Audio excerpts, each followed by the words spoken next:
Yes hello everyone, good evening all of you and welcome to the global world academy. चलिए आज के session को start करते हैं। सेशन में आज हम लोग यहाँ पर कंप्लीट करने जा रहे हैं साइंस को, और साइंस के कुछ प्रीवियस ईयर पेपर के क्वेश्चंस आज के सेशन में हम लोग यहाँ पर कंप्लीट करेंगे। ओके, सो एक बार से चेक कर लीजिए वॉइस ठीक है, स्क्रीन अच्छे से डिस्प्ले हो रहा है। देन सेशन को स्टार्ट करते हैं, कंटिन्यू करेंगे आज के सेशन को।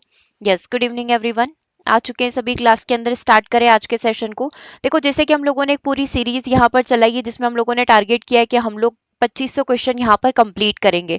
उसका पार्ट 17 हम लोग यहाँ पर कंप्लीट करने जा रहे हैं। इससे पहले 16 पार्ट यहाँ पर आ चुके हैं, ठीक है, जिसमें हमने डिफरेंट डिफरेंट एग्जाम्स के कई सारे क्वेश्चंस कंप्लीट किए। बेसिकली हमारा टारगेट है कि साइंस की जितनी ज़्यादा प्रैक्टिस हो सकती है, जितने ज़्यादा क्वेश्चंस हम लोग कंप्लीट कर सकते हैं, वो सारे हम लोग यहाँ पर कंप्लीट करेंगे। ओके, चलिए तो आज पार्ट नंबर 17 यहाँ पर कंप्लीट होने जा रहा है। इससे पहले यदि आपका कोई भी सेशन मिस हो गया हो तो ज़रूर से जाकर विजिट कर लीजिएगा, ठीक है। साथ ही साइंस का कंप्लीट कोर्स भी अवेलेबल है। सो जितने भी स्टूडेंट साइंस कोर्स के अंदर इनरोल करना चाहते हैं, चाहे आप किसी भी एग्जाम की तैयारी कर रहे हैं, उसमें यदि आपसे साइंस मैथ्स पूछा जाता है तो आप साइंस की तैयारी यहाँ से कर सकते हैं, ठीक है। इसमें आपको 2500 क्वेश्चन की जो सीरीज है वो भी इसी के अंदर मिल जाएगी। टेस्ट सीरीज भी मिल जाएगी, एनसीईआरटी वीडियोस भी मिल जाएंगे, 6 से लेकर 10 तक के, 11 12 के भी मिल जाएंगे। One liner notes, short notes, revision notes, सारी चीजें इसके अंदर आपको मिल जाएगी। ओके, तो इसको ऐप पर जाकर जरूर से विजिट कर लीजिएगा। इसमें फ्री स्टडी मटेरियल भी डला हुआ है, तो आप वो भी स्टडी कर लीजिएगा साथ के साथ, ठीक है। चलिए, क्वेश्चन नंबर 1 तक हमने प्रीवियस सेशन में कंप्लीट कर लिया था। क्वेश्चन नंबर 2 आपकी स्क्रीन पर है। चलो, यहाँ तक तो कंप्लीट हो ही गया था, है ना। क्वेश्चन नंबर 2 आपकी स्क्रीन पर है। क्वेश्चन नंबर 2 को देखिएगा, आंसर करिएगा। इसका आंसर क्या होगा? ये क्वेश्चन रिलेटेड है अपने रेजिस्टेंस वाले चैप्टर से। क्या बोल रहा है क्वेश्चन? यदि किसी तार की लंबाई और उसका अनुप्रस्थ प्रतिच्छेद जो है, परिच्छेद जो है, अगर दुगना कर दिया जाए तो उसका विद्युत प्रतिरोध पर क्या असर पड़ेगा? क्वेश्चन की लैंग्वेज समझ में आ रही है? इसने क्या बोला है कि लंबाई को हमने क्या कर दिया है, दोगुना कर दिया है, और उसका अनुप्रस्थ परिच्छेद यानी कि उसका जो क्षेत्रफल है उसको भी अगर हमने दोगुना कर दिया तो जो विद्युत प्रतिरोध है यानी कि जो रेजिस्टेंस है उसके ऊपर क्या फर्क पड़ेगा? आपको याद आ रहा है ये वाला फॉर्मूला क्या है? ठीक है, वॉइस क्लियर है, सब कुछ ठीक है। चलो, इसका आंसर करो।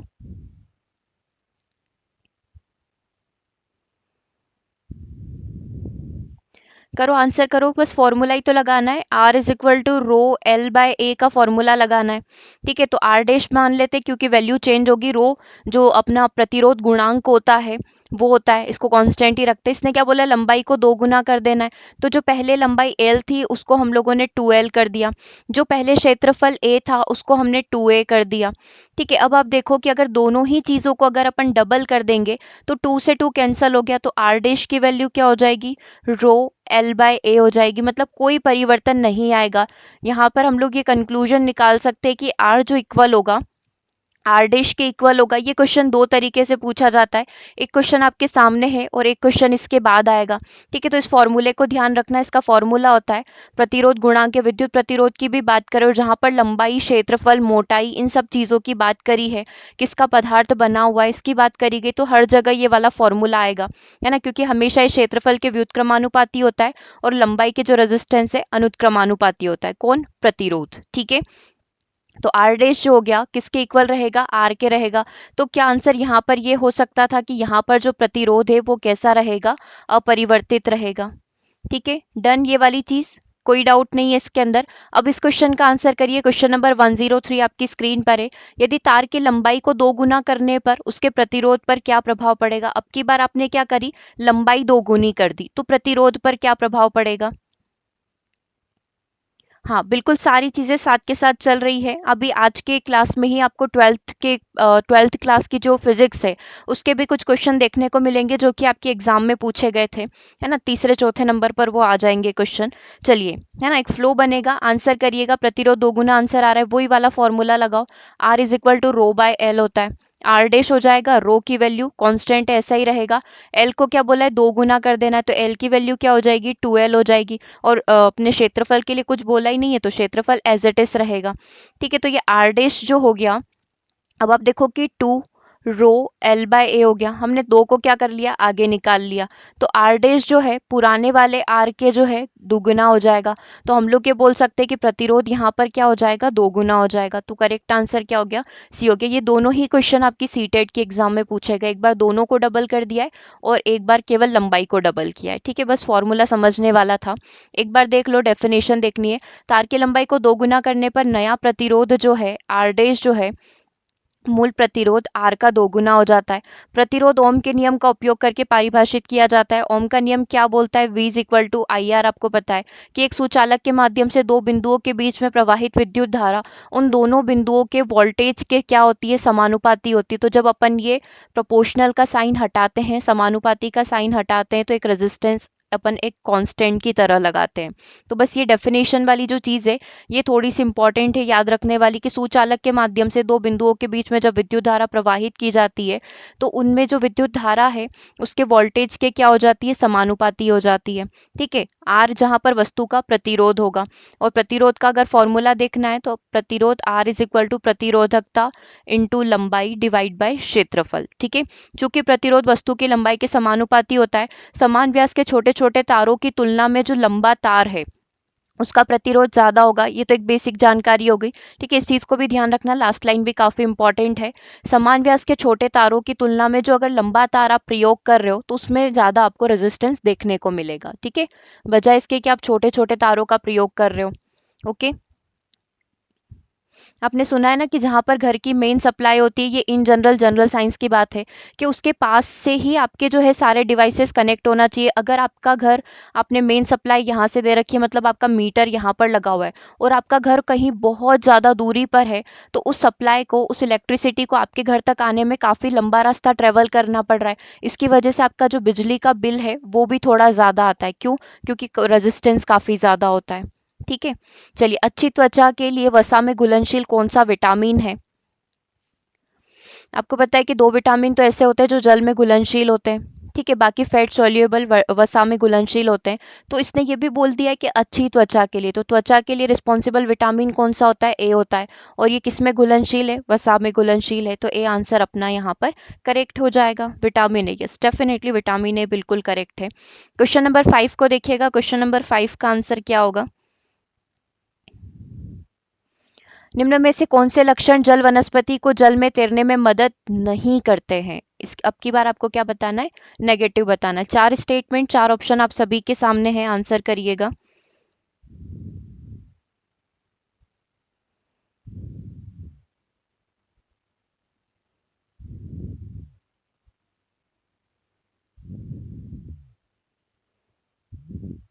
बिल्कुल, आंख और त्वचा दोनों के लिए बहुत अच्छा होता है। निम्न में से कौन से लक्षण जल वनस्पति को तैरने में, जल वनस्पति जो जलोद्भिद पौधे होते हैं जो पानी के अंदर उगते हैं, है ना, मदद नहीं करेगी? उनकी कौन सी दो कैरेक्टरिस्टिक उनको हेल्प नहीं करेगी? सबसे पहले वृंतों एवं तनों में वृहत नलियां पाई जाती है। जो उनके तने शाखाएं होती है उसमें बड़ी बड़ी नलियां टाइप स्ट्रक्चर होती है। पत्तियों पर मोम की परत चढ़ी हुई रहती है। पत्तियां बड़ी गोल चक्राकार आकार की होती है ना। पत्तियां और तना अंगुलिनुमा जैसे फीते जैसी संरचना के पाए जाते हैं। ओके, एक आंसर डी आ रहा है। ओके, और क्या आंसर यहाँ पर हो सकता है डी के अलावा? डी मतलब आप बोल रहे हैं बी और डी सही होगा? डी, अच्छा, डी का मतलब है बी और डी यहाँ पर सही होगा। ओके, गलत होगा, है ना। हमसे पूछा क्या है, तैरने में मदद नहीं करते हैं। हमको क्या करना है, एक रॉन्ग स्टेटमेंट को फाइंड आउट करना है। बी आंसर आ रहा है, ए आंसर आ रहा है, सी आंसर आ रहा है। नहीं पूछा है, यस, डेफिनेटली नहीं पूछा है। दैट मीन्स आपको नेगेटिव बताना है। ठीक है, अच्छा चलो, आपको क्या चीज़ याद आ रही है वो बता दो। क्या चीज़ आ रही है जलोद्भिद के बारे में या जो जल में उगने वाले पौधे उनके बारे में? क्योंकि प्रीवियस 2 क्लासेस से जहाँ तक मुझे ध्यान है, हर एक में एक बार जो पानी वाले पौधे उनका क्वेश्चन आ रहा है। पत्तियों पर मोम की परत चढ़ी हुई रहती है, तनों पर मोम की परत होती है, ताकि वो जो पत्तियां हैं वो खराब ना हो, क्योंकि ऑल टाइम वो पानी में पड़ी हुई रहेगी। तो पत्तियां खराब नहीं हो, पत्तियां सड़े नहीं, तो मोम की परत तो डेफिनेटली हेल्प करती है। ठीक है, तो ये वाली सही बात है, मतलब राइट है।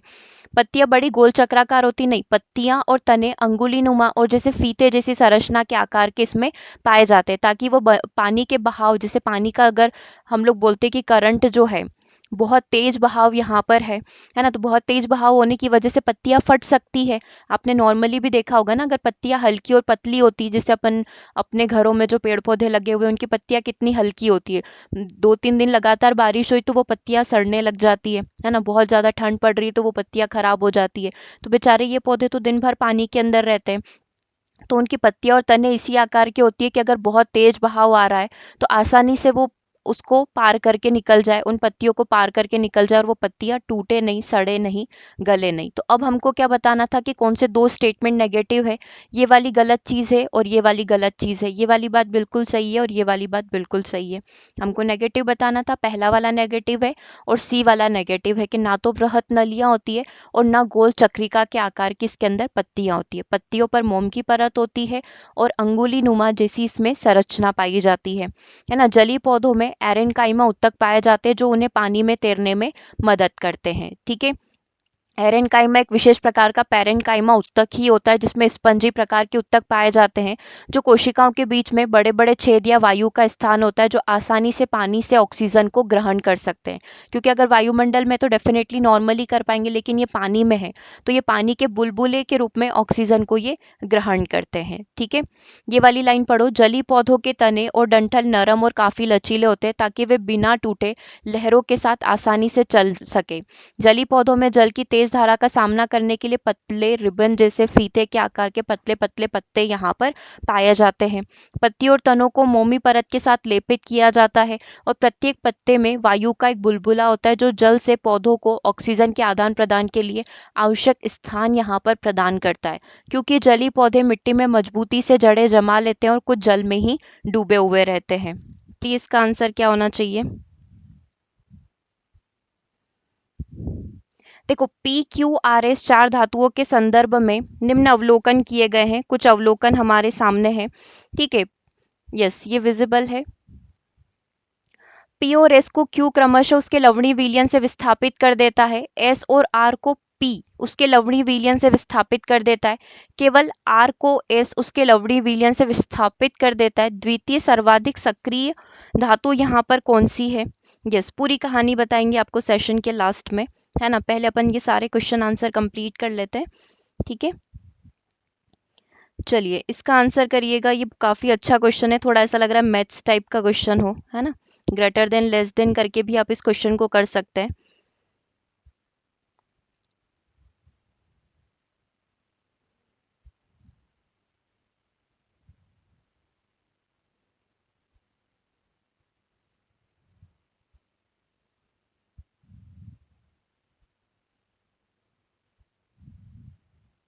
चलिए बना, इसका कोड बना।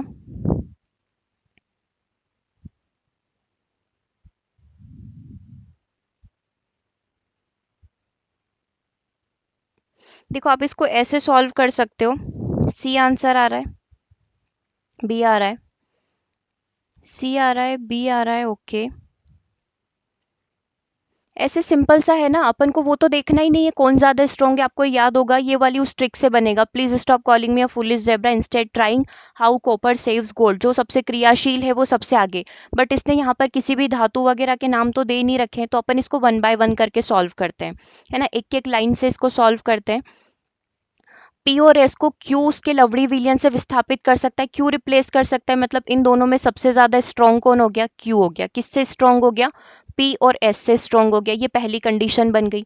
दूसरी कंडीशन देखना कि एस और आर को, एस कॉमा आर को जो है पी क्रमशः, एस और आर को क्या लिखा हुआ है? एस और आर को पी क्रमशः उनके लवणीय विलयन से विस्थापित कर सकता है। मतलब पी ज्यादा स्ट्रॉन्ग हो गया, है ना। ये वाली चीज हो गई। अब तीसरी इक्वेशन क्या लिखा हुआ है? केवल आर को, केवल आर को एस जो है उसके लवणीय विलयन से विस्थापित कर सकता है। ठीक है, ये 3 इक्वेशन बन गई। अब यहाँ पर देखो, द्वितीय सर्वाधिक मतलब सबसे पहला स्ट्रॉन्ग कौन है वो आपको बताना है। दूसरा सबसे स्ट्रॉन्ग कौन है वो आपका आंसर होगा। देखो अब आप इन सब में अगर कंपैरिजन करें तो सबसे छोटा कौन हो गया? आर। या सबसे लिस्ट रिएक्टिव कौन हो गया? आर हो गया। उससे स्ट्रॉन्ग कौन हो गया? एस हो गया, है ना। अब यहाँ पर जो बचा हुआ है अपना, क्या बचा हुआ है? पी बचा हुआ है। क्योंकि एस और आर को पी कर सकता है और पी को कौन रिप्लेस कर सकता है? पी को रिप्लेस कर सकता है अपना क्यू। ठीक है, ये वाली चीज समझ में आ गई। अब पहला सबसे स्ट्रांग कौन है? क्यू। हो सकता है ये अपना सोडियम पोटेशियम हो, पी अपना एल्यूमिनियम हो जाए। ठीक है, इसको जस्ट मैं समझने के लिए यहाँ पर इनको नाम दे रही हूँ। ये अपना समझ लो कि क्या हो जाएगा, कॉपर हो जाएगा। और इसको समझ लो कि ये अपना गोल्ड हो जाएगा। ठीक है, जैसे अपन वहां पर करते हैं ना, वही वाली चीज। तो सबसे स्ट्रांग कौन है? क्यू। इसने पूछा है द्वितीय सर्वाधिक स्ट्रांग कौन है? द्वितीय सर्वाधिक में अपना आंसर पी आ जाएगा। यस, तो आंसर ऑप्शन नंबर 1 अपना करेक्ट होगा। ठीक है, हाँ, तो ये अपना बन गया क्यू सबसे स्ट्रांग, फिर उससे कम पी, फिर उससे कम एस और सबसे कम आर। डन यहाँ तक। चलिए आगे बढ़ जाते हैं। क्वेश्चन नंबर 8 को देखिएगा, आंसर क्या होगा क्वेश्चन नंबर 8 का। ठीक है, क्लियर है यहाँ तक, समझ में आ गया अच्छे से? हाँ, पी होगा, बिल्कुल सही बताया था। पी क्यों नहीं है? पी ही है आंसर। क्यू सबसे स्ट्रांग, दूसरे नंबर पर अपना पी। ठीक है, ये मैथ्स टाइप का क्वेश्चन हो गया। वो लेस देन ग्रेटर देन करते हैं ना, पी क्यू से छोटा है, क्यू की लंबाई पी से ज्यादा है, इस टाइप के जो क्वेश्चन है। ध्वनि तरंगों के संदर्भ में निम्नलिखित में से कौन सा कथन यहाँ पर सही है? ध्वनि तरंगों को लेकर कौन सा कथन सही है? ध्वनि तरंगे गैसेस में द्रुतगामी होती है। मानव वह ध्वनि सुन सकते हैं जिसमें आवृत्ति 15,000 हर्ट्ज की होती है। ओके, 15,000। ध्वनि तरंगे परावर्तित नहीं हो सकती है। ध्वनि की प्रबलता ध्वनि तरंगों की आवृत्ति पर निर्भर करती है। चलिए, हाँ, इसका आंसर करिएगा। चारों में से अपन को एक सही कथन को यहाँ पर ढूंढकर बताना है। सही कथन क्या होगा? जिसकी आवृत्ति 15,000 हर्ट्ज है, प्रबलता आयाम से है। ठीक है, और क्या आंसर है बताते जाओ। ध्वनि के बारे में थोड़ा सा पढ़ना है क्या, तो आप ध्वनि को यहाँ पर और भी समझ सकते हैं। ठीक है, आवृत्ति आयाम वाली चीजें तो आपकी क्लियर है। मानव वह ध्वनि सुन सकते हैं जो केवल, इसमें सिर्फ आवृत्ति 15,000 दे रखी है। दैट्स वाई हम लोग मान लेते हैं कि ये वाला स्टेटमेंट यहाँ पर गलत होगा। ठीक है, बाकी सारी चीजें सही है। ध्वनि तरंगे जो है गैसेस में, ठोस में, द्रव में, सब में जाती है, फिर निर्वात को छोड़ दे अगर हम लोग। ठीक है, क्लियर है। ध्वनि तरंगे परावर्तित नहीं होती है कभी भी, बात सही है। ध्वनि की प्रबलता ध्वनि तरंगों की आवृत्ति पर निर्भर करती है। ठीक है, केवल गलत बताना है तो बी गलत है। ठीक है, चलिए आगे बात करते हैं। क्वेश्चन नंबर 9 को देखिएगा। क्वेश्चन नंबर 9 आपकी स्क्रीन पर है। हाँ, 20 से 20K तक सुन सकते हैं। 15,000 अर्ज उसी कैटेगरी का है। चलिए आगे बात करते हैं क्वेश्चन नंबर 9 की। क्वेश्चन नंबर 9 को देखिएगा। y द्वारा x को आवेशित किया गया, ये आपका क्लास 12th का क्वेश्चन है। y द्वारा x को आवेशित किया गया, यह पाया गया कि x जो आवेश प्राप्त करता है वह y के विपरीत है। आवेश का प्रक्रम कौन सा हो सकता है?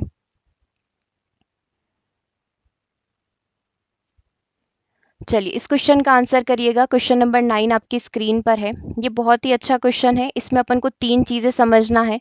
चालन कंडक्शन के बारे में समझेंगे अपन, घर्षण फ्रिक्शन के बारे में समझेंगे, और प्रेरण इंडक्शन के बारे में अपन यहाँ पर समझेंगे। हाँ, सही बोला है, सही कथन निकालना था। यस, डेफिनेटली क्वेश्चन नंबर 8 में अपन को राइट बताना है, सही कथन बताना था। हाँ, सबसे ज्यादा गति ठोस में होती है, सही बात है। हाँ, 108 नंबर क्वेश्चन में अपन से राइट पूछा गया था। राइट स्टेटमेंट क्या है? चलिए इसका आंसर करिएगा। मोशन के अपोजिट फ्रिक्शन होता है। ओके, इसमें आंसर बताओ, आंसर क्या होगा? बी आंसर आ रहा है, घर्षण और प्रेरण। इसमें देखो पूछने का तरीका, क्वेश्चन की लैंग्वेज को समझना। y द्वारा x को आवेशित किया जाता है। y द्वारा क्या किया गया है? x को आवेशित किया गया है। यह पाया गया कि x के पास जो आवेश था वो y के विपरीत है। मान लो अगर y के पास नेगेटिव था, तो y ने जब x को आवेशित किया तो x के पास क्या चला गया? पॉजिटिव चला गया। ठीक है, मतलब दोनों के अपोजिट है, या फिर ये प्लस माइनस भी हो सकता है। तो ऐसी सिचुएशन किस में बन सकती है? हाँ, ए, बी और सी, 3 आंसर तो आ ही गए इसके। और क्या आंसर हो सकता है इसका? ए आंसर आ रहा है। घर्षण में ऐसा नहीं होता है। देखो मैं आपको कुछ चीज़ें यहाँ पर बता देती हूँ, एक एक करके सारी चीज़ों को समझ लेते हैं, फिर आप अपने हिसाब से देखो आंसर करना। सबसे पहले समझ लेते हैं वस्तु का आवेशन क्या होता है। जब किसी वस्तुओं के परमाणुओं में इलेक्ट्रॉनों की संख्या प्रोटॉन की संख्या से भिन्न हो जाती है तो वह आवेशित हो जाती है। इलेक्ट्रॉन की कमी हो जाने पर वस्तु धनावेशित और इलेक्ट्रॉन की अधिकता हो जाने पर वस्तु ऋणावेशित हो जाती है। ये आप समझते हैं कि अगर उसमें पॉजिटिव चार्ज ज़्यादा है, ठीक है, तो धनावेशित और नेगेटिव ज़्यादा है तो वो ऋणावेशित होगी, मतलब इलेक्ट्रॉन की संख्या ज़्यादा है तो वो ऋणावेशित हो जाएगी। अब ये वाली चीज़ इंपॉर्टेंट है, ये वाली वैल्यू आपको पता है आवेश की इलेक्ट्रॉन की वैल्यू, आवेश की वैल्यू क्या होती है 1.6 इंटू 10⁻19 कोलॉम्ब होती है। अब यदि घर्षण के द्वारा आवेशन हो तो कैसे पॉसिबल है। दो वस्तुओं को, ये एग्जाम्पल आपने हमेशा देखा होगा, दो वस्तुओं को परस्पर रगड़ने पर इलेक्ट्रॉन एक वस्तु से दूसरी वस्तु के अंदर स्थानांतरित हो जाते हैं, जिससे एक वस्तु धनावेशित हो जाती है और दूसरी वस्तु कैसी हो जाती है, ऋणावेशित हो जाती है। मतलब अगर पॉजिटिव है तो नेगेटिव और नेगेटिव है तो पॉजिटिव, यानी कि एज पर दी क्वेश्चन घर्षण में जो है अपोजिट चार्ज ट्रांसफर होते हैं। एग्जाम्पल आप देख सकते हैं, उदाहरण के लिए कांच की छड़ को रेशम से रगड़ने पर छड़ धनावेशित और रेशम की छड़ जो है वो ऋणावेशित हो जाते हैं। बादल भी घर्षण के कारण ही आवेशित होते हैं, ठीक है। तो घर्षण जो है वही वाली चीज हो गई कि एक पर पॉजिटिव होगा तो दूसरे पर क्या हो जाएगा, नेगेटिव हो जाएगा। दूसरा, यदि हम लोग यहाँ पर बात करें चालन की, तो चालन या चालकीय विद्युतीकरण अथवा भौतिक स्पर्श के द्वारा जो आवेशन होता है, यदि किसी अनावेशित चालक को आवेशित चालक से स्पर्श करवाया जाता है, मतलब जब दो चालक होंगे, है ना, जैसे कि ये कोई बॉल हो गई और हमने इसके ऊपर धातु की छड़ रखी, मतलब अपन ने क्या करा है, इन दोनों को टच किया हुआ है। यदि किसी अनावेशित चालक को आवेशित चालक से स्पर्श कराया जाता है तो अनावेशित चालक पर आवेशित चालक के बराबर आवेश प्राप्त होता है। ऐसा इसलिए होता है क्योंकि स्पर्श बिंदु पर कुछ इलेक्ट्रॉन स्थानांतरित हो जाते हैं, जैसे नेगेटिव छड़ थी, तो जब हमने इसको इससे टच किया तो ये नेगेटिव आवेश जो है इसके अंदर चले जाएंगे, और पॉजिटिव आवेश की छड़ थी तो इस पर कौन से आवेश चले जाएंगे, पॉजिटिव आवेश यहाँ पर चले जाएंगे। ठीक है, ये वाली बात यहाँ पर हो गई। ठीक है, ये वाली चीज और आप देख लें कि जब किसी चालक को धनावेशित किया जाता है तो उसका द्रव्यमान घट जाता है, क्योंकि उस चालक ने इलेक्ट्रॉन्स का क्या कर दिया है, त्याग कर दिया है। जब किसी चालक को ऋण आवेशित किया जाता है तो उसका द्रव्यमान बढ़ जाता है, क्योंकि वह चालक क्या करने वाला है, अब इलेक्ट्रॉन्स को ग्रहण करने वाला है। ठीक है, ये वाली चीज क्लियर है। डन। तो चालन का मतलब क्या हो गया कि अगर पॉजिटिव ट्रांसफर करोगे तो पॉजिटिव जाएंगे, नेगेटिव दोगे तो नेगेटिव जाएंगे। तो चालन क्या करता है, समान आवेश करता है। तो एज पर दी क्वेश्चन अपना आंसर में चालन नहीं हो सकता है। ठीक है, तो चालन जहां पर भी लिखा था ये सारी चीजें गलत हो गई, केवल अपना ऑप्शन नंबर बी करेक्ट हो गया। ठीक है, अब प्रेरण के बारे में भी देख लो। इस एग्जाम्पल से आप यहाँ पर देख सकते हैं, प्रेरण के द्वारा आवेशन, अगर आप किसी को भी चार्ज दे रहे हो बाय इंडक्शन, तो अगर आप नेगेटिव चार्ज दे रहे हो तो उसकी जिस साइड पर आपने रोड रखी हुई है उस साइड पर क्या हो जाएगा, पॉजिटिव चार्ज आ जाएगा। तो ये भी दोनों क्या हो गए, अपोजिट यहाँ पर हो गए। ठीक है, तो आपका प्रेरण भी यहाँ पर आंसर हो सकता है, मतलब दोनों ही बातों में अपोजिट आवेश जाते हैं। यदि किसी उदासीन वस्तु के पास, ये पूरा उदासीन था, कोई आवेशित वस्तु लाई जाती है तो आवेशित वस्तु उदासीन वस्तु में स्थिर विपरीत प्रकृति के आवेशों को समीप खींचती है और समान प्रकृति के आवेशों को क्या कर देती है, प्रतिकर्षित कर देती है। इसी के कारण उदासीन वस्तु का एक किनारा धनावेशित और दूसरा किनारा यहाँ पर ऋणावेशित हो जाता है। ठीक है, क्लियर है। तो बेसिक अगर थ्योरी की बात करें तो चालन अपना सेम आवेश देता है, घर्षण और प्रेरण दोनों ही अपने नेगेटिव या अपोजिट आवेश यहाँ पर देते हैं, है ना। तो ये जो एक्स वाई पॉजिटिव नेगेटिव वाली बात कर रहा है, ये किसके लिए कर रहा है, घर्षण के लिए और प्रेरण के लिए कर रहा है। ठीक है, चलिए आगे बात करते हैं अगले क्वेश्चन नंबर 10 की। क्वेश्चन नंबर 10 को देखिएगा, आंसर करिएगा। क्वेश्चन नंबर 10 का आंसर क्या होगा, कौन सा तुक्का सही करना था, बी वाला लगाया था ना, बी बिल्कुल सही हुआ है आपका। क्वेश्चन नंबर 10, निम्नलिखित में से किन परिस्थितियों में वायु में ध्वनि की चाल अधिकतम होती है। बहुत ही अच्छा क्वेश्चन है, आंसर करो इसका।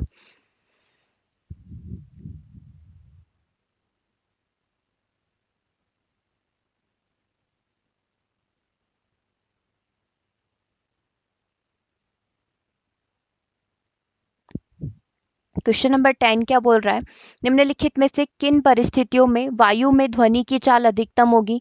0 डिग्री सेल्सियस पर शुष्क वायु में, 0 डिग्री सेल्सियस पर आर्द्र वायु में, 40 डिग्री सेल्सियस पर शुष्क वायु में, या 40 पर ही, मतलब सेम टेम्परेचर पर ही नम वायु में।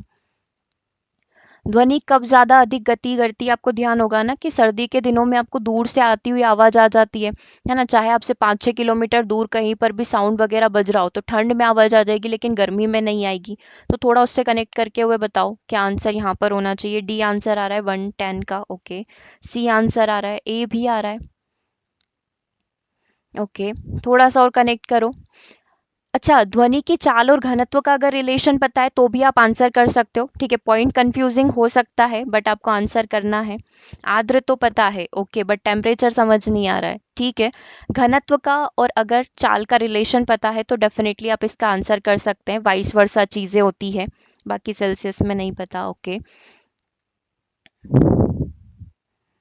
सी और डी में ही कंफ्यूजन है। डी आंसर बिल्कुल करेक्ट है। 40 डिग्री सेल्सियस पर आर्द्र वायु में, ठीक है। अब 40 डिग्री सेल्सियस कैसे हुआ? आर्द्र तो आपने पहचान लिया है ना, जो एग्जाम्पल आपको दिया गया। शुष्क वायु की तुलना में नम वायु जो होती है उसमें ध्वनि की गति ज्यादा होती है ना। ठंड में ध्वनि की गति या नम वायु जब होती है उसमें ध्वनि की गति अधिकतम होती है, क्योंकि नमी की उपस्थिति में वायु का जो घनत्व है, वायु की जो डेंसिटी है वो जल्दी कम हो जाती है और ध्वनि अधिक गति से यहाँ पर यात्रा कर पाती है, ठीक है। तो ये एक सबसे बड़ा और मेन पॉइंट हो गया ध्वनि के तेज स्पीड में या ध्वनि की चाल के ज्यादा होने का। अब जो उच्च तापमान है, उच्च तापमान पर अणुओं में अधिक ऊर्जा होती है और वे तेजी से कंपन कर सकते हैं। उच्च तापमान 0 से ज्यादा ही हुआ 40, तो वो तेजी से कंपन कर सकते हैं और ध्वनि तरंगों को अधिक तेजी से यात्रा करने में यहाँ पर मदद मिलेगी, क्योंकि अणुओं के पास बहुत ही ज्यादा मात्रा में गतिज ऊर्जा होगी। क्योंकि ध्वनि की गति वायु के घनत्व के व्युत्क्रमानुपाती होती है, दैट्स वाई अगर यहाँ पर नमी है ना, तो घनत्व कम हो जाएगा। घनत्व कम होगा तो स्पीड बढ़ जाएगी, है ना। ये वाइस वर्सा है, अपोजिट है। ध्वनि की गति वायु के घनत्व के व्युत्क्रमानुपाती होती है, ठीक है। ये चीज ध्यान रहेगी। अगर अब ये क्वेश्चन पूछा जाए तो आप इस चीज को ध्यान रखना कि वायु में ध्वनि की चाल अधिकतम कब होगी? घनत्व कम होगा मतलब आर्द्र वायु में, और टेम्परेचर ज्यादा हो मतलब स्पीड ज्यादा होगी 40 डिग्री सेल्सियस पर, ठीक है। चलिए आगे बात करते हैं क्वेश्चन नंबर 11 की। क्वेश्चन नंबर 11 को देखिएगा, आंसर करिएगा।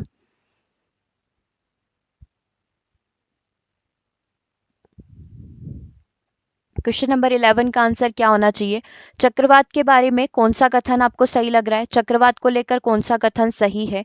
झंझा का क्षेत्र एक शांत क्षेत्र यहाँ पर होता है, ठीक है। दूसरा, बहुत ही उच्च दाब का तंत्र उत्पन्न होता है जिसके चारों ओर उच्च वेग की वायु घूमती है, ओके। चक्रवात के भीतर टर्नेडो या बवंडर बन सकता है। पवन की दिशा चक्रवात में सहयोग करती है। तो यहाँ पर हमको क्या बताना है? करेक्ट स्टेटमेंट बताना है, which is the correct in the relation to the cyclone. और अगर ये समझ में नहीं आ रहा है हिंदी में तो आप इसको इंग्लिश में भी देख सकते हैं। आंसर करिएगा। क्वेश्चन नंबर 11 का आंसर यहाँ पर क्या होना चाहिए?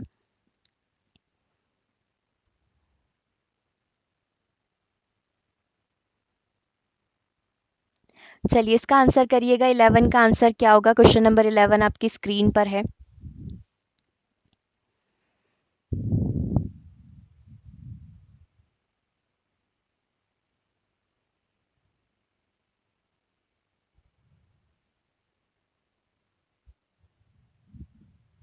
बी आ रहा है, मतलब ए सी डी करेक्ट है, ओके। बी, ठीक है। डी भी आ रहा है, बी सी डी करेक्ट है, ओके। चलो, eye of the storm is a collar calm area. Eye, eye क्या होती है? जो उसका सेंट्रल पॉइंट होता है, चक्रवात का जो मध्य बिंदु होता है उसको झंझा का क्षेत्र कहा जाता है। बिल्कुल सही बात है, ठीक है। तो ये पॉइंट सही हो गया। बहुत ही उच्च दाब का तंत्र उत्पन्न होता है जिसके चारों ओर उच्च वेग की वायु घूमती है। बहुत ही निम्न दाब का तंत्र उत्पन्न होता है जिसके चारों ओर तेज दबाव वाली वायु उत्पन्न होती है। अभी जस्ट अपन पहला पॉइंट बोल रहे हैं कि जो झंझा का क्षेत्र होता है, जो सेंट्रल पॉइंट होता है, वो काफी शांत होता है ना। काफी शांत होता है मतलब कैसा होता है? निम्न दबाव वाला होता है। और उसके आसपास जो है उच्च वेग वाली वायु घूम रही होती है, ठीक है। तो ये वाली चीज तो गलत हो गई, दोनों ही उच्च दाब पर नहीं होती है। ये निम्न दाब यहाँ पर होता है और उच्च वेग की वायु घूम रही होती है, तो दूसरा गलत है। चक्रवात के भीतर टॉर्नेडो बवंडर बनता है। इस प्रकार का एक रोटेशन होता है हवा का, है ना, क्योंकि हवा की डायरेक्शन कुछ इस प्रकार से बनती है। पवन की दिशा जो है चक्रवात में सहयोग करती है, जिस साइड हवा की डायरेक्शन होगी वो चक्रवात में क्या करेगी, अपन को हेल्प करेगी। तो हम लोग बोल सकते हैं कि पहला स्टेटमेंट करेक्ट है, दूसरा गलत है, तीसरा बिल्कुल सही है और चौथा भी बिल्कुल सही है। तो ए सी एंड डी अपना आंसर यहाँ पर करेक्ट हो जाएगा, यानी कि ऑप्शन नंबर बी। चलो ये वाली चीज समझ में आ गई, तो बताओ कि हाँ हमको ये वाली चीज समझ में आ गई है। ठीक है, इसमें क्या क्या चीजें दे रखी है आप एक बार और देख सकते हैं। पूरा डिटेल में अगर पढ़ना है तो आप देख सकते हैं ए सी और डी, तीन स्टेटमेंट यहाँ पर करेक्ट है। पहले वाले की आप डेफिनेशन देख सकते हैं, निम्न दाब वाले क्षेत्रों में चक्रवात भारी वर्षा के साथ आने वाले तूफान है। चक्रवात का केंद्र काफी शांत होता है, इसे झंझा की आंख या काम आई भी जाना जाता है। ठीक है, ये वाली जो सबसे फर्स्ट आपका पॉइंट था ए वाला, वो वाली चीज है। चक्रवात की आंख में निम्न, ये जो दूसरा वाला पॉइंट आपने गलत बताया था वो वाली चीज की, चक्रवात की जो आंख है मतलब सेंटर में जो है निम्न दाब बनता है। ऑप्शन में क्या लिखा हुआ था, उच्च दाब लिखा हुआ है। ठीक है, निम्न दाब के प्रभाव से ही चक्रवात उत्पन्न होता है। एक बवंडर एक काले चिमनी के आकार का बादल होता है जो आकाश से जमीन पर पहुंचता है। ठीक है, ये चीज भी आपको पता है। इन घटनाओं की श्रृंखला एक बहुत निम्न दाब प्रणाली के गठन के साथ समाप्त होती है, जिसके चारों ओर बहुत तेज गति वाली हवाएं यहाँ पर उत्पन्न होती हैं। ठीक है, जो अपन ने डी वाला बोला कि डी वाला करेक्ट है। चलिए आगे बढ़ जाते हैं। ये कुछ इस तरीके का होता है, आप यहाँ पर देख सकते हैं। ये इसका सेंट्रल पॉइंट, ये इसकी आई होती है ना। हवा का जो फ्लो है कुछ इस साइड यहाँ पर रहेगा, तो ये पूरा एक रोटेशन यहाँ पर बन जाता है। ठीक है, चलिए आगे बढ़ते हैं। क्वेश्चन नंबर 12 को देखिएगा, आंसर करिएगा। क्वेश्चन नंबर 12 का आंसर क्या होगा यहाँ पर।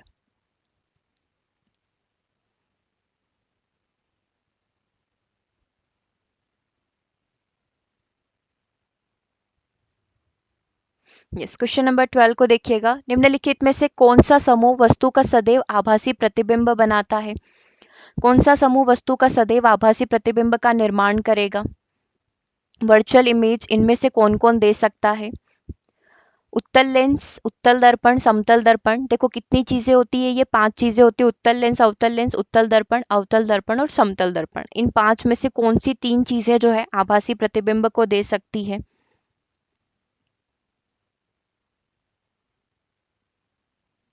चलिए क्या आंसर होगा इसका।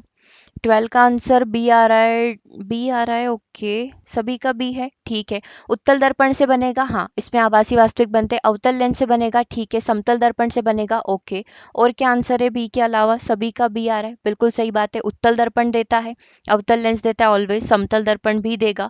डिटेल देखना चाहे तो आप देख सकते हैं, उत्तल दर्पण, अवतल लेंस और समतल दर्पण हमेशा आभासी प्रतिबिंब देते हैं। उत्तल दर्पण तो हमेशा सीधा, छोटा और आभासी प्रतिबिंब ही देगा।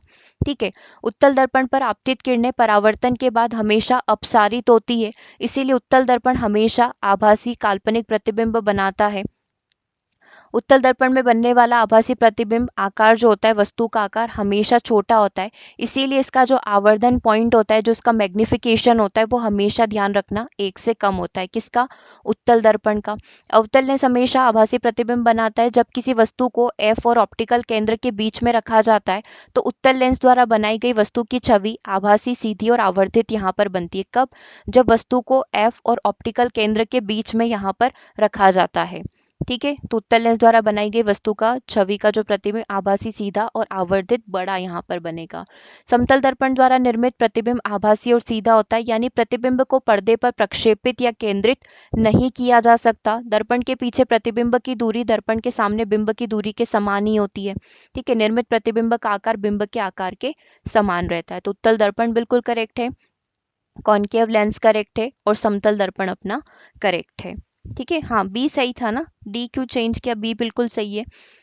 चलिए 113 का आंसर करिएगा। 113, एक फूल सूर्य के प्रकाश में लाल दिखाई देता है, हरे प्रकाश में यही फूल आपको किस रंग का दिखाई देगा। बहुत इंपॉर्टेंट क्वेश्चन है, आंसर करिए इसका।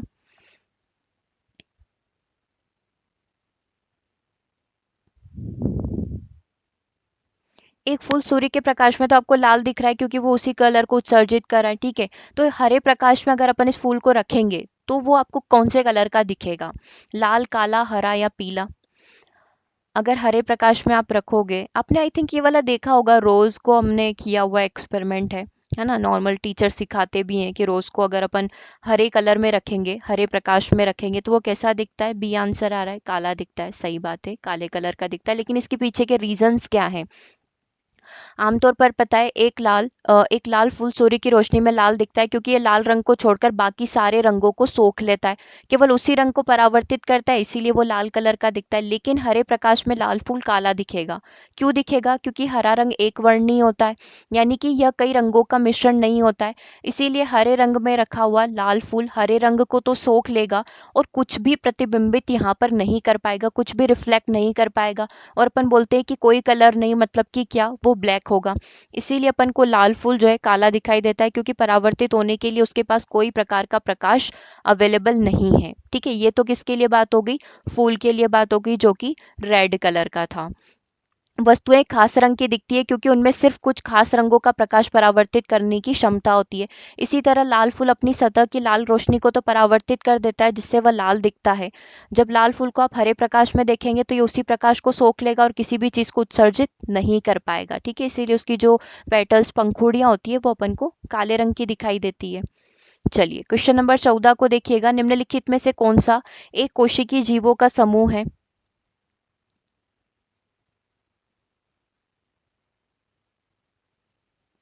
चलिए, क्वेश्चन नंबर 14 को देखना है, आंसर करना है। क्वेश्चन नंबर 14 का आंसर यहाँ पर क्या होगा?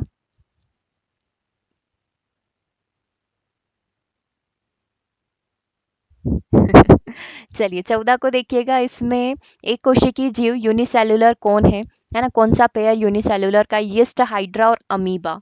ठीक है, समुद्री एनीमोन, पैरामीशियम और बैक्टीरिया। यीस्ट, अमीबा और बैक्टीरिया हो सकता है। हाइड्रा समुद्री एनीमोन और पैरामीशियम यहाँ पर हो सकता है।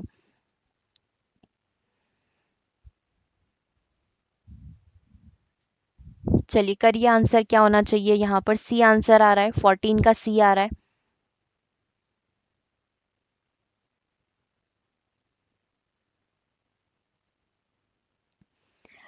सी आंसर है, सभी का सी है या और कोई डाउट है इसमें? बी। ओके, एक आंसर बी भी है, सी भी है। चलो, इसको समझते हैं। सी इज करेक्ट। यीस्ट, अमीबा और बैक्टीरिया जो है अपने इसमें एक कोशिकीय जीवों की कैटेगरी में आते हैं। अब इनका थोड़ा सा डिटेल देख लेते हैं। अमीबा, पैरामीशियम और यीस्ट जो है, ठीक है, ये कौन सी कैटेगरी में होते हैं? एक कोशिकीय जीवों की कैटेगरी में आते हैं। ठीक है, पैरामीशियम भी एक कोशिकीय होता है। अमीबा, पैरामीशियम, युग्लिना, यीस्ट, ये सारे एक कोशिकीय होते हैं। सभी जीवित जीव कोशिकाओं के बने होते हैं, लेकिन जो केवल एक कोशिकीय होते हैं, जिनमें केवल एक सेल होती है, उनको एक कोशिकीय कहा जाता है। एक कोशिकीय जीवों में पोषण, पाचन, उत्सर्जन और प्रजनन जैसी सभी जरूरी प्रक्रियाएं एक ही कोशिका के द्वारा संपन्न की जाती है। अमीबा, पैरामीशियम एक कोशिकीय जीव है जो किंगडम प्रोटिस्टा के अंतर्गत आते हैं। यीस्ट भी एक कोशिकीय जीव है जो बहुकोशिकीय पूर्वजों से विकसित हुआ है। कुछ प्रजातियां इनमें ऐसी होती है जो कवक तंतु पैदा करने की क्षमता रखती है। ये तंतु जुड़ी हुई मुकुलन कोशिकाओं की श्रृंखला होते हैं। मुकुलन आप समझते हैं ना, बडिंग की प्रोसेस होती है। जैसे यीस्ट में मुकुलन होता है, तो इससे दो यहाँ पर बनेंगे, फिर वो वापस दो बनकर वापस से दो नए को बना देंगे। तो ये यीस्ट और जो हाइड्रा होता है, उसमें मुकुलन की प्रोसेस यहाँ पर होती है। ठीक है, क्लियर है यहाँ तक? तो अभी अपने पास जो ऑप्शंस थे, अगर अपन उनके पास चले, तो इसमें क्या है, अपना एक यीस्ट हो गया, अमीबा हो गया, और कौन हो गया, एक बैक्टीरिया भी अपना यूनिसेलुलर एक कोशिकीय होता है। इसमें पैरामीशियम ठीक था, है ना, लेकिन समुद्री एनीमोन और हाइड्रा लिखा हुआ है। ठीक है, तो हाइड्रा नहीं होता है, समुद्री एनीमोन भी नहीं होता है।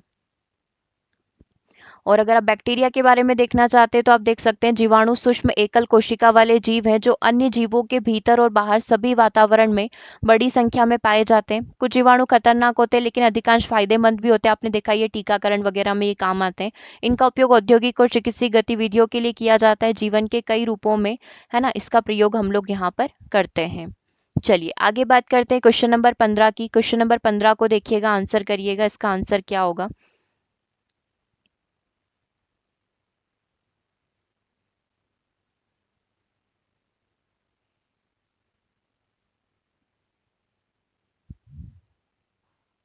हाँ, क्लास कल नहीं, मंडे को रहेगी। क्लास मंडे को होगी। निम्नलिखित में से कौन सा कथन विज्ञान के नियमों की सटीक व्याख्या करता है? विज्ञान के नियम दर्शनीय परिघटनाओं में आपसी संबंधों की व्याख्या करते हैं, मतलब चीजें इंटरकनेक्टेड है। दूसरा बोल रहा है विज्ञान के नियम विज्ञान के प्रबल सिद्धांतों का निष्कर्ष है। विज्ञान के नियमों का स्तर वैज्ञानिक सिद्धांतों के स्तर से काफी ऊंचा होता है। विज्ञान के नियमों की तुलना में विज्ञान के सिद्धांत विज्ञान के अधिक तर्कसंगत निष्कर्ष यहाँ पर होते हैं।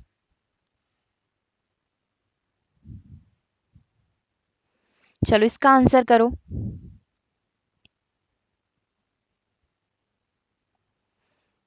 अपन को जस्ट पेडागोजिकल क्वेश्चन ये लग रहा है। विज्ञान के नियमों को अगर आपको डिफाइन करने को बोला जाए तो आप क्या आंसर यहाँ पर करके आओगे?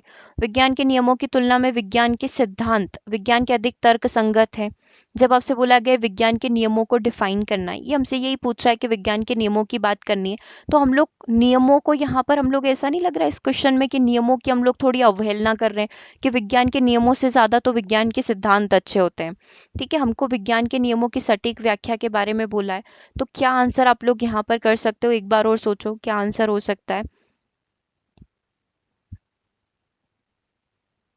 विज्ञान के सिद्धांत विज्ञान के अधिक तर्कसंगत निष्कर्ष होंगे, या फिर विज्ञान के नियम दर्शनीय परिघटनाओं में आपसी संबंधों की व्याख्या करते हैं, मतलब जो भी चीजें हमारे अराउंड चल रही है वो उसको डिफाइन करते हैं। तो विज्ञान के नियम दर्शनीय परिघटनाओं में आपसी संबंध यहाँ पर रखते हैं, ये डेफिनेटली करेक्ट है। ये कंपैरिजन करने वाली, ये तुलना करने वाली बात हो गई किसके? विज्ञान के सिद्धांत के विज्ञान के नियमों से। ठीक है, हाँ ए बिल्कुल करेक्ट है। 16 को देखिएगा, आंसर करिएगा। क्वेश्चन नंबर 16 आपकी स्क्रीन पर है। निम्नलिखित में से किसे किसी घाव पर एंटीसेप्टिक के रूप में लगाया जा सकता है? हम लोग एज अ एंटीसेप्टिक के रूप में किसको लगा सकते हैं?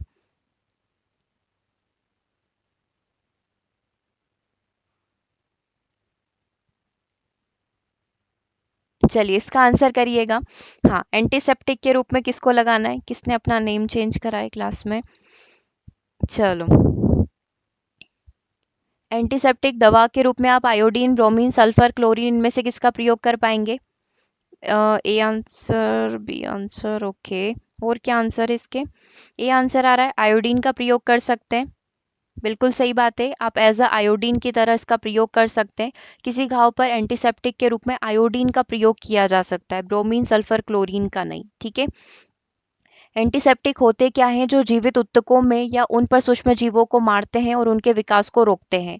एंटीसेप्टिक जीवित ऊतकों जैसे घाव, कट, अल्सर और रोगग्रस्त त्वचा की सतह पर लगाए जाते हैं। Iodine, chlorhexidine, alcohol, acetate, hydrogen peroxide, boric acid, silver nitrate, silver sulfadiazine, sodium hypochlorite, ये सारे जो है जिनका प्रयोग घावों के उपचार में किया जाता है। इन सब में से आयोडीन एक शक्तिशाली एंटीसेप्टिक है। अल्कोहल युक्त पानी के मिश्रण में इसका 2 से 3% विलियन आयोडीन के टिंचर के रूप में जाना जाता है, जिसको घावों पर लगाया जाता है। जो डेटोल वगैरह आप लगाते हैं ना एंटीसेप्टिक के रूप में, वो यही होता है। अपन बोलते नहीं जल रहा है जल रहा है, वो थोड़ा सा जलता है बट आपकी स्किन पर घाव नहीं रहने देता है। ठीक है, चलिए क्वेश्चन नंबर 116 को देखिएगा, आंसर करिएगा। क्वेश्चन नंबर 16 का आंसर क्या होगा?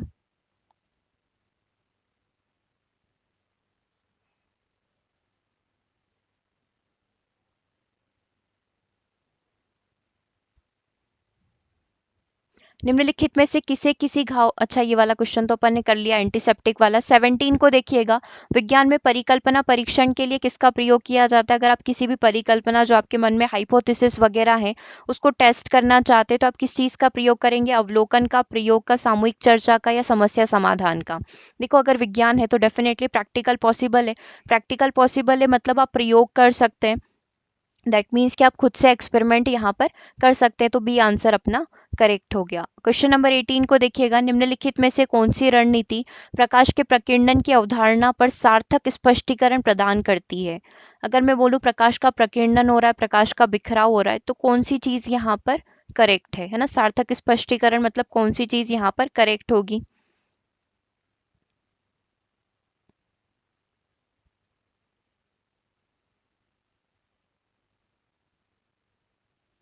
सबसे पहले प्रकाश के प्रकीर्णन को दर्शाने वाले चार्ट, क्या ये डिफाइन कर सकते हैं? प्रकाश के प्रकीर्णन को दर्शाने वाले एनिमेटेड चलचित्र, शिक्षार्थियों द्वारा कोलाइडी विलियन पर प्रकाश की चर्चा, और प्रकाश के प्रकीर्णन पर फोकस समूह चर्चा। अभी हमको बताया कि साइंस है, साइंस में जितना ज्यादा एक्सपेरिमेंट पॉसिबल है उतने करने चाहिए, तो एक्सपेरिमेंट वाली बात केवल की जा रही है ऑप्शन नंबर सी के अंदर। बाकी सब में डिस्कशन है और चार्ट वगैरह है। सबसे ज्यादा करेक्ट क्या हो जाएगा? ऑप्शन नंबर सी हो जाएगा। चलिए क्वेश्चन नंबर 19 को देखिएगा, आंसर करिएगा। क्वेश्चन नंबर 19 का आंसर यहाँ पर क्या होगा? यस, क्वेश्चन नंबर 19 का आंसर बताना है। किसी शिक्षक ने एक पत्ती को परखनली में रखा और उसमें स्पिरिट अल्कोहल को डाला।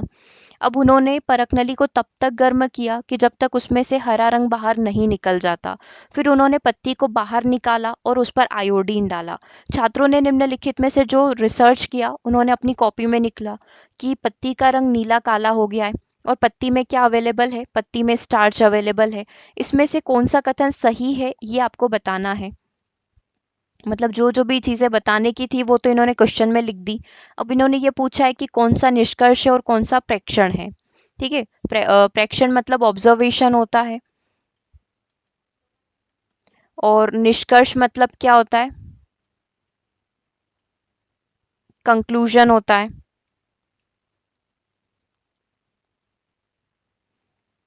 चलो इसका आंसर करो 19 का। क्वेश्चन नंबर 19 का आंसर ए प्रेक्षण है। हाँ, डेफिनेटली उन्होंने बच्चों ने क्या देखा कि यार पत्ती का कलर तो नीला काला होता जा रहा है। नीला काला मतलब बच्चों ने क्या करी? ऑब्जर्वेशन करी। ठीक है, तो ये पहला स्टेटमेंट हो गया। और बी क्या हो गया? यहाँ पर निष्कर्ष हो गया। उससे कंक्लूजन क्या निकाला बच्चों ने? कि पत्ती में स्टार्च था, इसीलिए उसका कलर क्या हो गया? नीला काला हो गया। मतलब ये स्टार्च की उपस्थिति को दर्शाता है। तो ए तो प्रेक्षण हो गया और बी उसका कंक्लूजन हो गया, निष्कर्ष हो गया। ठीक है, चलिए आगे बात करते हैं क्वेश्चन नंबर 120 की। क्वेश्चन नंबर 120 को देखिए और आंसर करिए। इसका आंसर क्या होना चाहिए?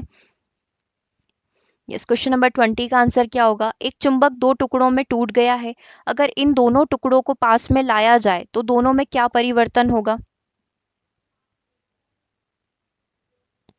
एक चुंबक को दो टुकड़ों में अपन ने तोड़ दिया, ये चुंबक हमसे गलती से गिर गई तो उसके क्या हो गए? दो टुकड़े हो गए। तो क्या एनालिसिस आप यहाँ पर करेंगे? एक दूसरे को आकर्षित करेंगे, एक दूसरे को प्रतिकर्षित करेंगे। दोनों चीजें हो सकती है, न तो आकर्षण होगा न प्रतिकर्षण यहाँ पर होगा। सिंपल सा क्वेश्चन है, आपसे भी हुई होगी ऐसी गलती। ये चुंबक मेरे हाथ में थी, आपको पढ़ाते पढ़ाते मेरे हाथ से चुंबक नीचे गिर गई, है ना। अब उसके दो टुकड़े हो गए। अब वो दोनों टुकड़े क्या कर रहे होंगे? या तो आकर्षित कर रहे होंगे या फिर प्रतिकर्षित कर रहे होंगे। मुझे नहीं पता ना कि किसका नॉर्थ पोल किसके साउथ पोल से जाकर टच हुआ है या किसका साउथ पोल किसके साउथ पोल के पास है। मान लो ये इसका नॉर्थ है और ये इस वाले टुकड़े का साउथ पलट कर इसके सामने आ गया हो, या फिर ये नॉर्थ हो या फिर ये साउथ नॉर्थ हो या फिर ये दोनों के दोनों साउथ हो, है ना। हाँ, वो समान चिन्ह वाला प्रतिकर्षण और विपरीत वाला आकर्षण का गुण है। बट कौन से टुकड़े का साइड कौन सा है? ठीक है, ये तो तभी होगा, आकर्षण और प्रतिकर्षण करेंगे तभी पता चलेगा ना। तो आकर्षित भी कर सकते हैं और प्रतिकर्षित भी कर सकते हैं। ठीक है, चलिए क्वेश्चन नंबर 21 को, अच्छा इसकी डिटेल देखना है तो इसे आपको पता ही है ना। चुंबक को चाहे कितनी भी बार टुकड़ों में तोड़ा जाए, ध्रुव शक्ति वही रहती है, वो अपना चुंबकत्व नहीं खोता है। ठीक है, जब चुंबक को दो हिस्सों में तोड़ा जाता है तो प्रत्येक भाग एक अलग चुंबक की तरह व्यवहार करता है। प्रत्येक टुकड़े में एक छोर पर एक सिरा उत्तरी ध्रुव और दूसरा सिरा दक्षिणी ध्रुव का होता है। इसीलिए जब इन दोनों टुकड़ों को एक दूसरे के करीब लाया जाता है तो या तो वो एक दूसरे को आकर्षित करेंगे या फिर प्रतिकर्षित करेंगे। चलिए क्वेश्चन नंबर 21 को देखिएगा, आंसर करिएगा। क्वेश्चन नंबर 21 का आंसर क्या होगा? रीता किसी पात्र में अचार रखना चाहती है, इसके लिए सबसे अच्छा तरीका या सबसे अच्छा पात्र कौन सा हो सकता है? किसी भी बर्तन में अचार रखना है तो आप उसको क्या सजेस्ट करेंगे? उसको कौन सा पात्र यूज करना चाहिए?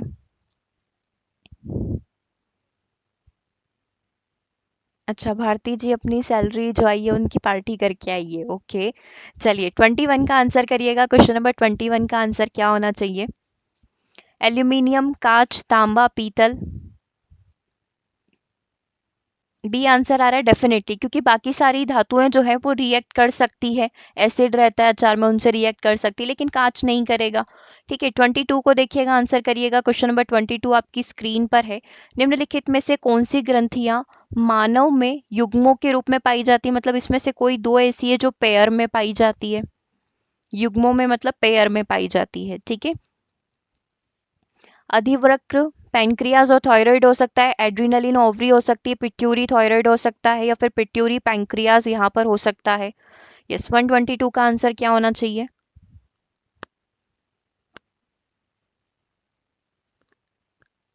मानव युग्मों में कौन सी ग्रंथियां पाई जाती है, मतलब पेयर में कौन सी ग्रंथि पाई जाती है? ए आंसर आ रहा है। ओके, और क्या आंसर हो सकते हैं? ए, अधिवक्र, पैंक्रियाज और थायराइड ग्रंथि। ओके,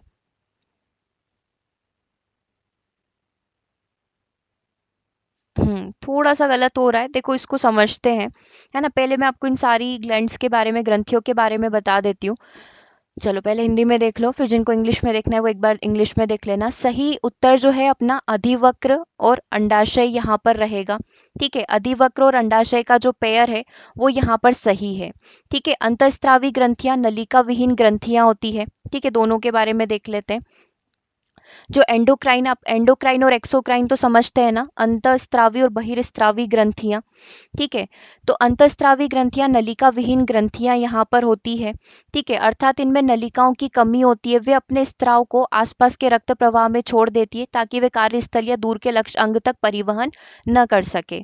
ठीक है, मतलब डायरेक्टली वो ब्लड में जो है अपना जो हार्मोन्स होते हैं उनको रिलीज करती है, ये अंतःस्रावी होती है। और बहिर्स्रावी जिनमें नलिका पाई जाती है, जैसे आपको ध्यान होगा जो स्वेटिंग ग्लैंड्स होती है ना, ऑयली वाली जो होती है, उन सब में क्या पाई जाती है, नलिका पाई जाती है। तो इसमें हाइपोथैलेमस, पीयूष, अवटु, अधिवक्र और अंडाशय सब किस में आ जाते हैं, अंतःस्रावी के अंदर आ जाते हैं। अब अधिवक्र के बारे में अपन देखें तो मनुष्य में अधिवक्र ग्रंथियां जोड़ों में पाई जाती है। ठीक है, अधिवक्र ग्रंथियां जो होती है वो जोड़ों में पाई जाती है और प्रत्येक ग्रंथि प्रत्येक वक्र के अग्रभाग पर यहाँ पर स्थित होती है। अधिवक्र ग्रंथियां शंक्वाकार पीले रंग के पिंड में होती है जो दो प्रकार के उत्तकों से बने होते हैं, अधिवक्र प्रातस्था और अधिवक्र मज्जा। इसके दो पेयर होते हैं, एक को प्रातस्था और एक को मज्जा यहाँ पर बोला जाता है। इंग्लिश में भी अभी देख लेंगे। दूसरा अधिवक्र, पहला अपना आंसर हो गया। दूसरा होता है ओवरी। ये महिलाओं में प्राथमिक यौन अंग होते हैं जो ओवा, मादा युग्मक और महिला यौन हार्मोन का उत्पादन करने का काम करते हैं। अंडाशय की एक जोड़ी श्रेणी गुहा पेट में स्थित होती है, यह बादाम के आकार की एक प्रकार की संरचना होती है।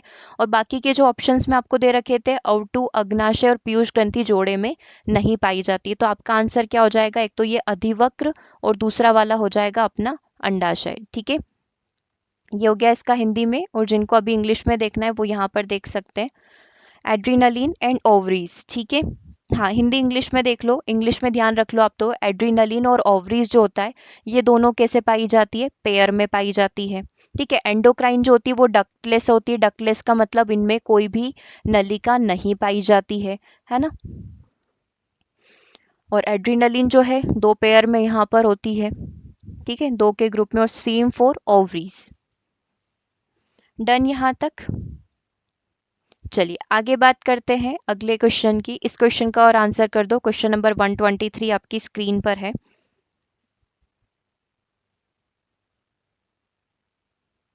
चलो, आज के सेशन का लास्ट क्वेश्चन है, जल्दी से आंसर करिएगा। इसका आंसर क्या होगा, नीचे दिए गए कथन को पढ़ना है और सही विकल्प का चयन करना है। कथन क्या कहता है, एक मेज पर हल्के से आघात किए जाने की तुलना में हमें तब अधिक प्रबल ध्वनि सुनाई देती है जब हम उस पर जोर से आघात करते हैं। कारण, क्यों, क्योंकि प्रबल ध्वनि अधिक दूरी तय कर सकती है क्योंकि वह ज्यादा ऊर्जा से संबंधित है। दूसरा कारण, प्रबल ध्वनि की आवृत्ति धीमी ध्वनि से अधिक होती है। चलिए इसका आंसर करिएगा। हाँ चलो, अभी स्कोर के बारे में 1 से 2 मिनट और रुक जाओ, फिर हम लोग आपके जो आप स्कोर बता रहे हैं उसके बारे में भी देख लेंगे। ठीक है, पहले अपन ये सारे क्वेश्चन के आंसर्स कंप्लीट कर लेते हैं। इसका आंसर सी आ रहा है, केवल R1 सही है। ओके, और क्या आंसर, पढ़ लेते हैं। एक मेज पर हल्के से आघात किए जाने की तुलना में अगर आप उस मेज पर जोर से मारेंगे तो आपको क्या होगी, प्रबल ध्वनि यहाँ पर सुनाई देगी। ठीक है, तब प्रबल ध्वनि सुनाई देती है जब आप क्या करते हैं, जोर से आघात करते हैं। मतलब ये जो असर्शन है, कथन जो है वो तो बिल्कुल करेक्ट है। ठीक है, अब रीजन रीजन जानने की जरूरत है। क्यों, क्योंकि प्रबल ध्वनि अधिक दूरी तय कर सकती है क्योंकि उसके अंदर ज्यादा ऊर्जा होती है, ज्यादा वाइब्रेशन होगा, तो बिल्कुल सही बात है। तो R1 तो बिल्कुल सही है। ठीक है, अब यहाँ पर आप देखिए कि R2 क्या बोल रहा है, प्रबल ध्वनि की आवृत्ति धीमी ध्वनि से अधिक होती है। और आपको ध्यान होगा कि यहाँ पर जो फ्रीक्वेंसी है वो केवल और केवल किससे कनेक्टेड होती है, कंपन से यहाँ पर कनेक्टेड होती है। तो R2 यहाँ पर गलत है। ये जो रिलेशन बता रहा है ना कि प्रबल ध्वनि की आवृत्ति धीमी ध्वनि से अधिक होती है, ये सही नहीं है। तो R1 सही है और वो A को सही तरीके से डिफाइन भी कर पा रहा है। ठीक है, क्लियर है। दैट्स वाई यहाँ पर जो करेक्ट आंसर बनेगा ऑप्शन नंबर सी होगा। ठीक है, और डिटेल अपन यहाँ पर देख लेते हैं। किसी ध्वनि की प्रबलता या मृदुलता जो है उसके आयाम एम्पलीट्यूड से संबंधित होती है। क्या बोला है इसने? किसी ध्वनि की प्रबलता या मृदुलता की ध्वनि कितनी कठोर होगी, कितनी तीक्ष्ण होगी, कर्कश होगी या सॉफ्ट होगी, वो उसके एम्पलीट्यूड पर निर्भर करेगी। ठीक है, ध्वनि तरंग का आयाम उस बल पर निर्भर करता है जिससे क्या करता है, कोई भी वस्तु यहाँ पर कंपन करती है। यदि हम मेज पर हल्के से मारेंगे तो कम ऊर्जा की ध्वनि उत्पन्न होगी, और जोर से मारेंगे तो अधिक ऊर्जा की ध्वनि उत्पन्न होगी। जैसे जैसे ध्वनि स्रोत से दूर होती जाती है, जैसे कि लाउड स्पीकर यहाँ पर है, और ये ध्वनि जब आपके कानों तक पहुंच रही है तो उसके आयाम के साथ साथ उसकी प्रबलता भी कम होती जाएगी। आयाम भी कम होगा और प्रबलता भी कम होगी। तो जो दूरी का रिलेशन है वो किससे है? एम्पलीट्यूड से है। ठीक है, आवृत्ति केवल किसी भी वस्तु के कंपन के बारे में हमको बताती है, तो आप दूरी का, है ना, जो डिस्टेंस है और उसकी आवृत्ति का रिलेशन नहीं बता सकते। दैट्स वाई हमारा जो R2 स्टेटमेंट है वो गलत हो गया। ठीक है, प्रति इकाई समय में मेज पर जितनी बार पीटा जाता है वह चीज उसकी क्या है? आवृत्ति है। आप मेज पर एक बार हथौड़ा मार रहे हो तो वो उसकी आवृत्ति, दो बार हथौड़ा मारा वो उसकी आवृत्ति है। केवल R1 सही है और वो एक को अच्छे तरीके से डिफाइन भी कर पा रहा है। ठीक है, ये चीज क्लियर है। डन, यहाँ तक समझ में आ गई चीज। जो मेन पॉइंट है समझने वाला वो यही है कि अगर आप ध्वनि स्रोत से दूरी की बात करेंगे तो आयाम और प्रबलता, जैसे जैसे दूर जाते जाओगे उसका एम्पलीट्यूड भी कम होता जाएगा और उसकी प्रबलता जो है वो भी यहाँ पर कम होती जाएगी। ठीक है, डन यहाँ तक। चलिए, तो ये आज के सेशन के लिए इतने ही क्वेश्चन रखते हैं। अगला क्वेश्चन आप एज अ होमवर्क की तरह ले सकते हैं।